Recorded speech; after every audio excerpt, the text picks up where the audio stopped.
አርዕስተ ዜና። ጠቅላይ ሚኒስትር አብይ አህመድና ቀዳማዊት እመቤት ዝናሽ ታያቸው በሐዋሳ ኢንዱስትሪ ፓርክ ግዙፍ ፋብሪካዎችን መረቁ።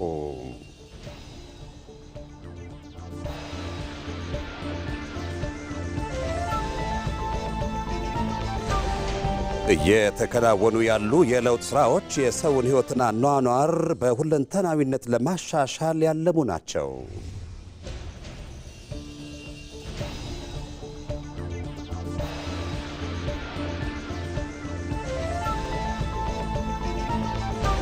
የኢራን የውጭ ጉዳይ ሚኒስትር በኢስላማባድ የጦርነቱን ማብቂያ በሚመለከት አቋማቸውን አቀረቡ።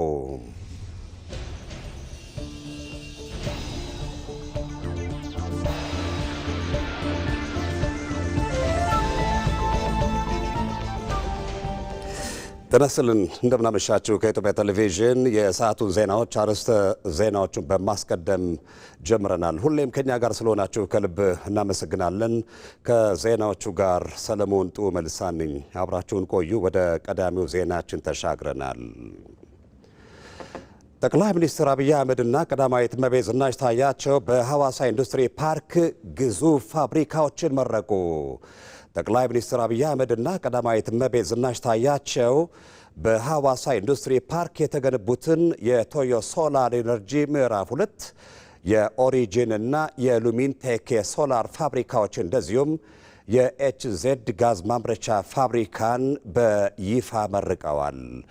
እነዚህ በዛሬው ዕለት የተመረቁ የሶላር ፋብሪካዎች በጋራ በዓመት 11.3 ጊጋዋት ንጹህ ኃይል የማመንጨት አቅም ያላቸው ሲሆን የኤችዜድ ጋዝ ፋብሪካ ደግሞ በዓመት 900 ቶን ኦክሲጅን፣ 400 ሺህ ቶን ናይትሮጅን እና 7 ቶን ሃይድሮጅን ለገበያ የሚያቀርብ ይሆናል።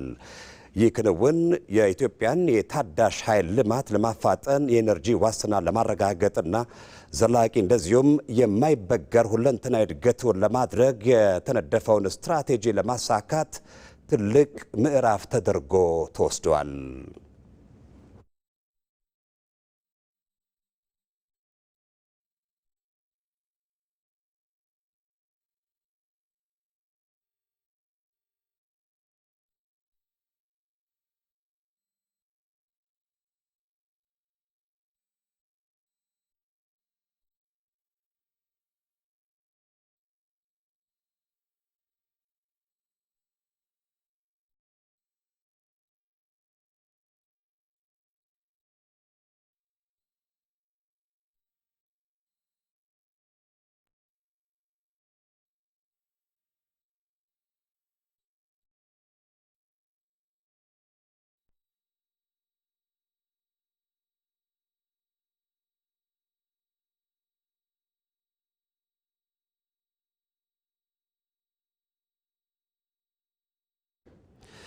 በኢትዮጵያ የተደረገውን የማክሮ ኢኮኖሚ ማሻሻያ በሐዋሳ ልዩ ኢኮኖሚ ዞን የተለያዩ ዓለም አቀፍ ኩባንያዎች እንዲገቡ አድርገዋል።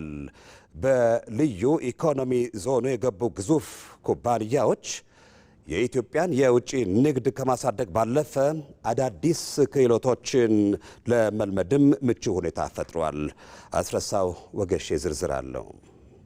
ቀደም ሲል በጋርመንትና ቴክስታይል ብቻ ይታወቅ የነበረው የሐዋሳ ልዩ ኢኮኖሚ ዞን አሁን ላይ አሰራሮችን በማሻሻል በተለያዩ ዘርፎች የተሰማሩ ግዙፍ ኩባንያዎችን መሳብ ችለዋል። ከነዚህ መካከልም የጃፓኑ የሶላር ሴል አምራቹ ቶዮ ተጠቃሽ ነው። የቶዮ ሶላር ኩባንያ ባለፈው ዓመት ወደ ስራ የገባ ሲሆን አሁን ላይ የሶላር ሴሎችን ወደ ተለያዩ የዓለም ገበያዎች እያቀረበ ይገኛል። የኩባንያው ዳይሬክተር ሚስተር ሎንግ ወንጂኤ ኢትዮጵያ የፈጠረችው የኢንቨስትመንት እድል ወደዚህ እንድንመጣ አድርጎናል ይላል። እኛ እዚህ በመምጣታችን ደስተኛ ነን። እዚህ ምቹ የሥራ አካባቢ፣ የተሻለ አሰራርና መሠረተ ልማት አለ። አሁን ላይ ምርታችንን ወደ አሜሪካ፣ አውሮፓና ኤስያ እየላክን እንገኛለን። የቶዮ ሶላር ኩባንያ ሙሉ በሙሉ ዲጂታል በሆነ ስርዓት ደረጃቸውን የጠበቁ የሶላር ሴሎችን እያመረተ ይገኛል። ይህ ዘመናዊ አሰራር ደግሞ በስፋትና በጥራት የማምረት እድል መፍጠሩ ተጠቁሟል። እያመረትን ያለነው የሶላር ሴሎችን ነው። ስራው በሮቦቶች ይሰራል። ይህ ደግሞ 24 ሰዓት ጥራት ያለው ምርት እንዲገኝ ያስችላል። የሐዋሳ ልዩ ኢኮኖሚ ዞን አሁን ላይ በተለያዩ ዘርፎች በተሰማሩ 18 ኩባንያዎች ከ25 ሺህ ለሚበልጡ ዜጎች በተለያየ መልኩ የስራ ዕድል ፈጥረዋል። ልክ እንደ ቶዮ አይነት ዘመናዊ የምርት ሂደትን የሚከተሉ ኩባንያዎች ደግሞ ከስራ ዕድል ባለፈ ለኢትዮጵያውያን የላቀ የእውቀት ሽግግር እያደረጉ ስለመሆኑ በስራ ዕድል ተጠቃሚዎች ይገለጻል። ፕሮዳክሽን ዲፓርትመንት ላይ ቴክስ ላይ ነው የምንሰራው። በሮቦት ሆኖ አንደኛ የጉልበት ስራ የለውም። ኤቭሪቲንግ የምንጠቀመው በቴክኖሎጂ ነው። በጣም ብዙ ነገሮችን ያሳዩናል። ስለዚህ ነገ ላይ የትኛውን ቦታ ላይ ሄደን ብንሰራ በኮንፊደንስ መስራት እንደምንችልና ነገሮችን ሃንድል ማድረግ እንደምንችል ነው ይሄ ካምፓኒ ለኛ እውቀት የሰጠን ማለት ነው። እንደተመረኩት ስራ አግኝቼ ወደዚህ መጣሁት። ሮቦቶች በራሳቸው ነው የሚንቀሳቀሱት። እነሱ ላይ ችግር ሲፈጠር የሆነ ነገር ሲሆን ብቻ ነው እኛ ሃንድል ማድረግ የምንሞክረው ማለት ነው። ቴክኖሎጂው በጣም ደስ የሚልና በጣም ለኛ አሪፍ የሆነ ነው። ስለዚህ እኛም ኢትዮጵያኖች ይሄ ነገር አውቀን ተምረን እነሱን እንደነሱ መሆን ያለብን ማለት ነው። የሐዋሳ ልዩ ኢኮኖሚ ዞን የተለያዩ መሰረተ ልማቶችን በማሟላትና የተቀላጠፈ አሰራር በመዘርጋት በርካታ የሀገር ውስጥና የውጭ ኩባንያዎችን እየሳበ ይገኛል። በተለይ የአምራች ዘርፉን የማስፋቱ ተግባር በሀገር ኢኮኖሚ ላይ ተጨባጭ ለውጥ የሚያመጡ ኩባንያዎችን እየሳበ ስለመሆኑ የልዩ ኢኮኖሚ ዞኑ ዋና ስራ አስኪያጅ አቶ ማቴዎስ አሸናፊ ተናግረዋል። ስፔሻል ኢኮኖሚክ ዞኑ አዋጁ ባመጣውና ማክሮ የኢኮኖሚ ማሻሻ በመደረጉ ሐዋሳ ድሮ ከነበረበት ከቴክስታይልና ጋርመንት ወጥቶ ትላልቅ ቴክኖሎጂ ተቋማትን ትላልቅ ሶላር ተቋማትን እና ሌሎችም እያስተናገደ ያለበት ሁኔታ ላይ ነን ያለ ነው። ከዚህ በፊት አጠቃላይ ተደምሮ የአመቱ 40 ሚሊዮን በላይ 50 ሚሊዮን በላይ አይሆን። አሁን በዚህ 9 ወራት ውስጥ የነበረው አፈጻጸም ብንወስድ ከእቅድ በላይ ነው ያሳካ ነው። የሐዋሳ ልዩ ኢኮኖሚ ዞን ከቶዮ ሶላር ኩባንያ በተጨማሪ 2 የሶላር አምራቾችን ወደ ስራ እያስገባ መሆኑንም አስታውቋል። የኢትዮጵያን የኢኮኖሚ መዋቅር ከግብርና ወደ ኢንዱስትሪ ለማሸጋገር የሚደረገው ጥረት ተኪ ምርቶችን በማምረት ረገድ አዲስ ምዕራፍ ላይ ደርሷል። የኢንዱስትሪ ሚኒስቴር እንዳስታወቀው የኢትዮጵያ ታምርት ንቅናቄ ፋብሪካዎችን ወደ ስራ በመመለስና የምርት ስብጥርን በማሳደግ በኩል ካከናወናቸው ተግባራት ጎን ለጎን አሁን ላይ የኢትዮጵያ ምርቶች ለዓለም ገበያ መቅረብ ጀምረዋል። ሜሮን ምትኩ ተጨማሪ አላት።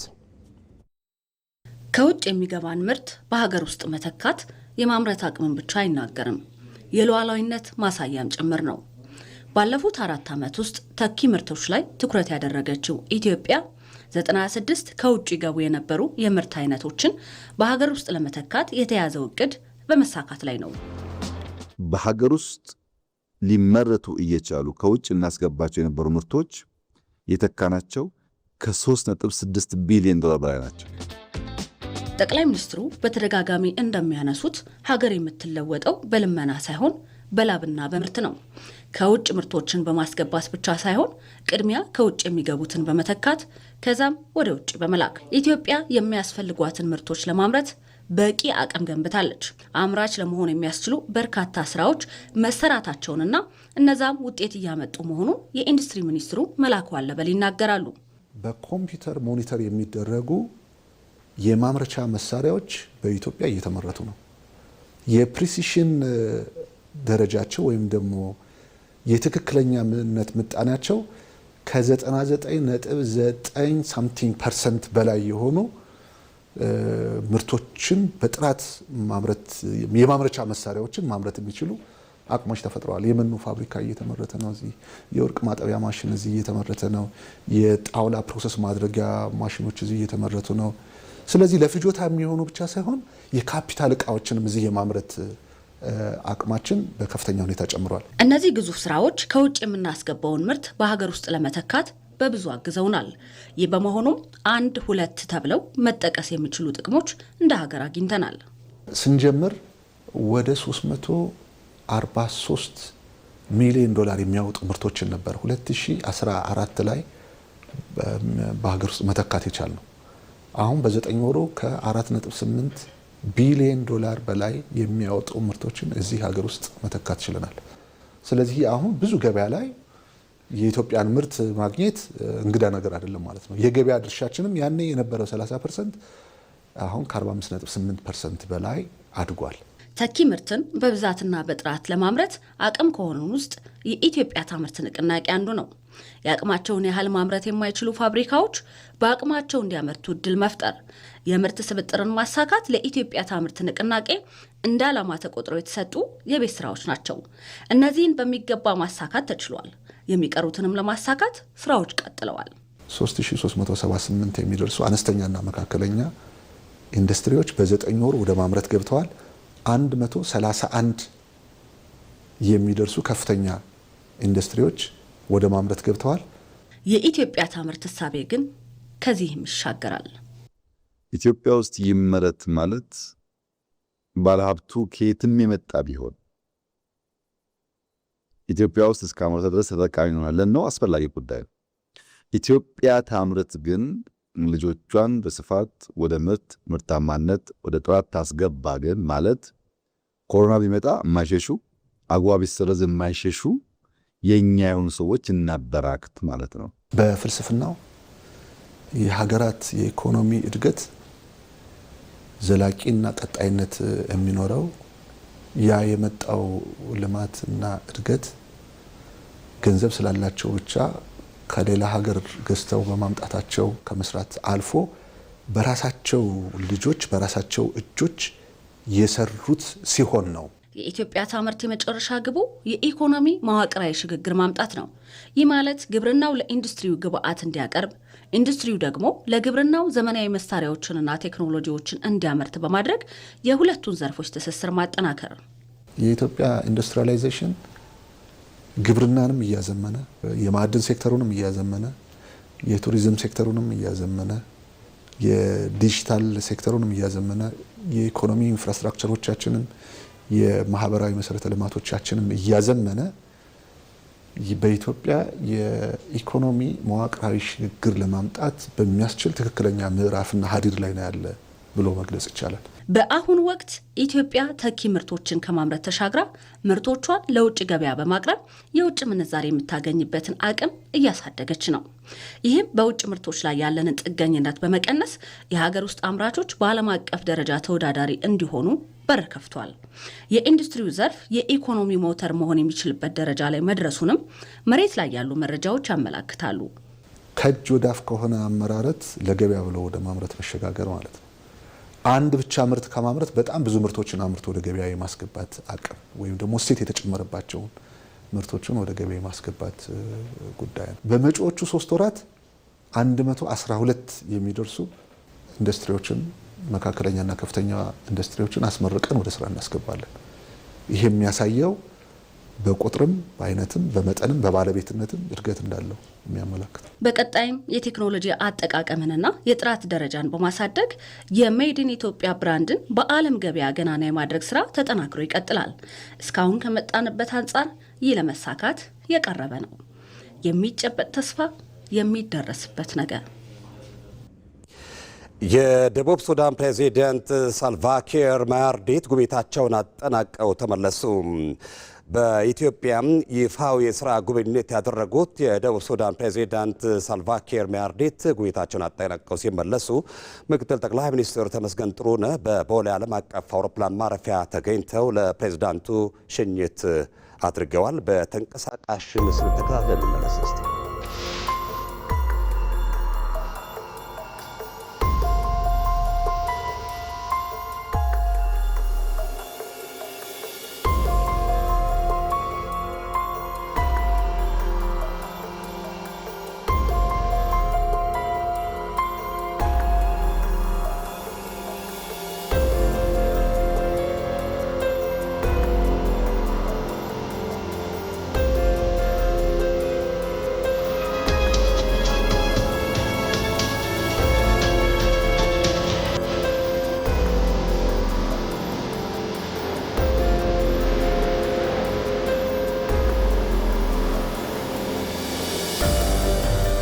የተከናወኑ ያሉ የለውጥ ስራዎች የሰውን ህይወትና ኗኗር በሁለንተናዊነት ለማሻሻል ያለሙ መሆናቸውን ከንቲባ አዳነች አቤቤ ተናገሩ።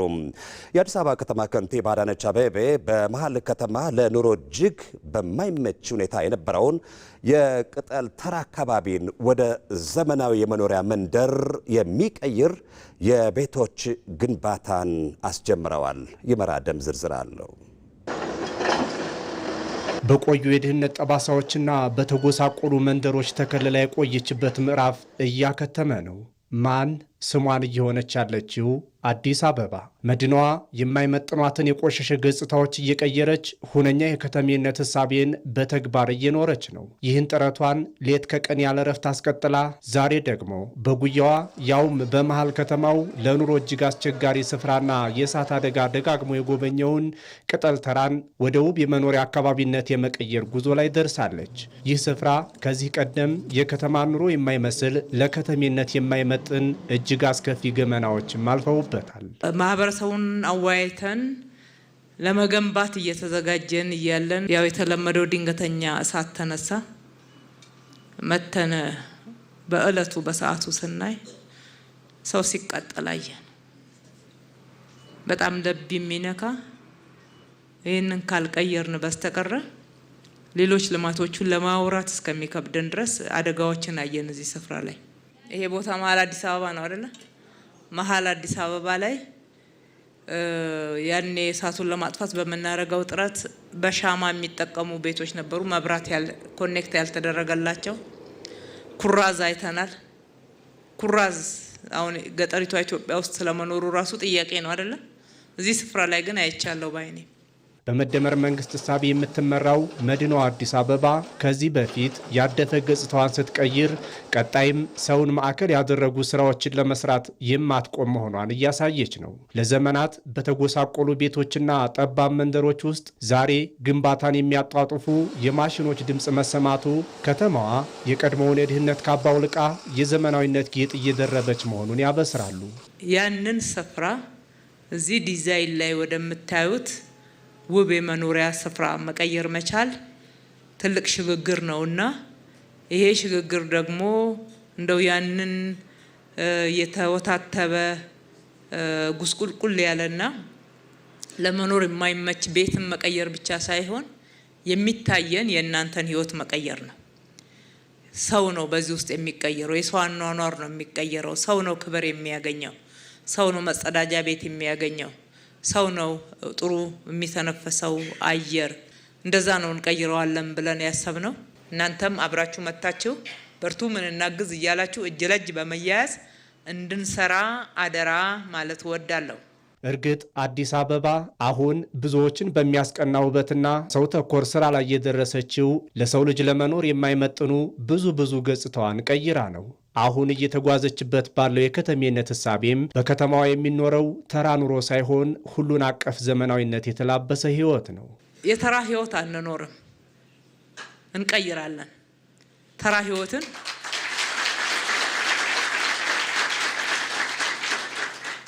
ተራ አኗኗርና ተራ ኑሮን የተራ አጠራርን ብቻ ሳይሆን አኗኗርን ጭምር እንቀይራለን።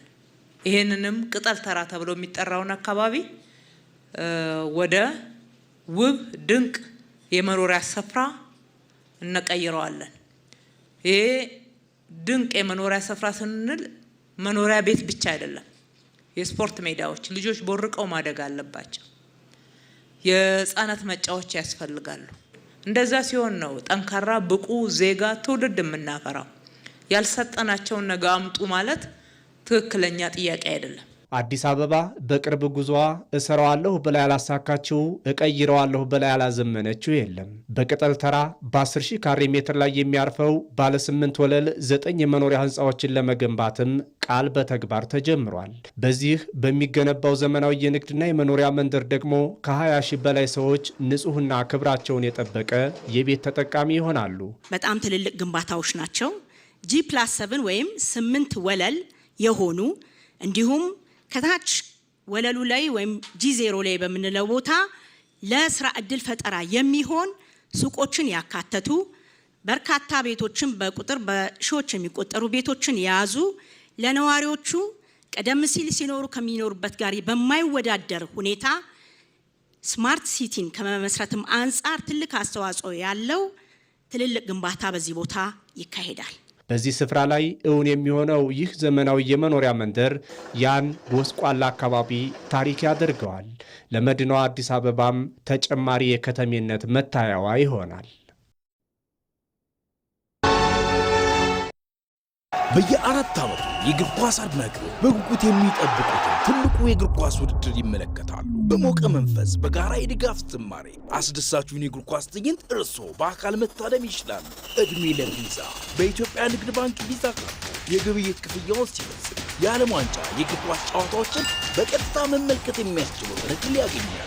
ነካ አድርገው ከፍለው ወደ ፊፋ 2026 የዓለም ዋንጫ ይጓዙ።